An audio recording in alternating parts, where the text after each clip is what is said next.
All right, here I am. I'm just to show you a little bit of how I wash the bell pepper, just giving it a good rinse off. And then I have here, it's a scoring pad.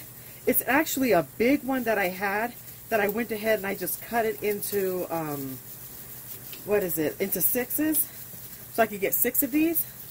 And what I'm doing is sometimes some of the fruit and vegetables, they tend to have kind of a wax on it.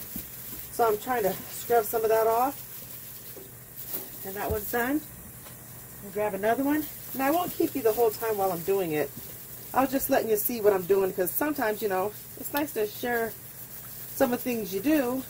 If it's helpful, great. If you don't want to do this, fine. Just a community. We're just, you know, bouncing ideas off each other. That's what we should do. Help each other. We're all just trying to make it.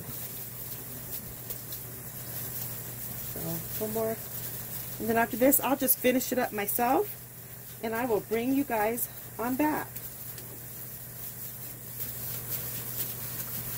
All right, I'll finish them up.